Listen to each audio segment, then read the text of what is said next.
Tome 1, Fire Punch. C'est un shonen fait par Fujimoto, qui est à la fois au dessin et à l'histoire. C'est un manga qui est sorti dans le Shonen Jump, et le truc cool de ce manga là, c'est qu'il est fini en 8 tomes. Donc c'est à dire que le tome 1, c'est déjà 1/8 de l'histoire. Le pitch est assez simple, c'est dans un monde post-apocalyptique, il y a des gens qui essaient de survivre, et il y a des gens qui ont des pouvoirs. On commence à rencontrer un mec un peu bizarre qui s'appelle Agni, qui est immortel, donc il donne à manger aux gens en se coupant le bras. Il a une drôle de relation avec sa sœur. D'accord, n'ayez pas peur, parce que ça, c'est pire après. Il rencontre quelqu'un qui va le brûler, mais avec des flammes qui s'éteignent jamais. Et du coup, ce mec va devenir une torche humaine. Ça, c'est à peu près le tiers du manga. Et parce que très vite, en fait, Agni, le personnage principal, il va grandir. En fait, au début du manga, il a 10 ans. Et là, à la fin, il en a 20. Et il va grandir pendant 10 ans de douleur sur 5 pages qui sont atroces, je trouve. Et voilà. Après, on va voir que ce personnage va essayer de se venger, il va essayer de construire des choses. Et c'est beaucoup plus intéressant qu'on peut penser au speech, au pitch ou au résumé. Et toi, Thomas, t'en as pensé quoi de ce truc ? Alors, Fire Punch, et j'ai beaucoup aimé. J'ai beaucoup aimé parce que c'est original, c'est assez glauque, c'est assez dark, ça met mal à l'aise. Ça met mal à l'aise et il y a trop de shonen, il y a trop de bisounours, il y a trop de tout va bien. Là, c'est vraiment, on sent le désespoir. Moi, je comprends même pas comment c'est sorti dans Shonen Weekly.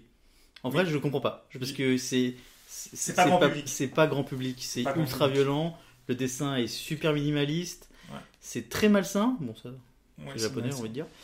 Mais c'est surtout qu'on ressent vraiment la douleur. Là, tu parlais tout à l'heure des 3-4 pages où il Agni souffre, ouais. sans arrêt et Oui. sans possibilité de sortie que d'accepter en fait cette douleur. Et franchement, j'ai mal. Mais même les passages où il donne son corps pour que les gens mangent, Ouais. c'est complètement dingue. Ça, c'est un truc que j'ai jamais lu dans un manga. Et vraiment, j'ai lu des trucs chelous ailleurs. Dans la romance, chez Dantec, par contre, des trucs comme ça. Mais dans un manga, c'est fou. Enfin, le traitement, en fait, même plus que ça, le traitement de la relation entre les humains est fou. Parce qu'on sent qu'on est dans un monde post-apocalyptique. Et qu'ils ont vraiment, l'auteur, il s'est vraiment mis dans l'idée qu'on casse les codes d'une société. Parce que souvent dans ce style-là, ils n'arrivent pas à montrer que la société n'existe plus. Là, il n'y a rien qui est logique. Les gens, ils vivent un peu comme des animaux. Parce qu'ils n'ont pas le choix. Et on sent qu'ils n'ont pas le choix. On sait qu'ils ne veulent pas manger ce bras. Ils y vont parce qu'ils n'ont vraiment plus le choix. Ils ont tout fait. Et sinon, c'est le village entier qui s'éteint. Et après, il y a ce désir de vengeance qui va l'animer, qui va lui permettre d'avancer. Et c'est assez fou, parce que ce désir de vengeance, eh ben, dès la fin du tome 1, il y a un problème avec. Et c'est ce que j'adore dans Fire Punch, il t'amène très vite vers les choses. En fait, l'action se passe vraiment vite. Et ça sent que le mangaka, il savait où il allait dès le début. Il sait pas... C'est l'avantage aussi des œuvres courtes, c'est que au moins il se dit pas il faut que je fasse du remplissage, il faut que je fasse des cases pour raconter des choses, pour expliquer ce que je fais. Là, il explique pas. Les choses se passent et on les comprend tout de suite par le dessin, par les émotions qui traversent les différents personnages.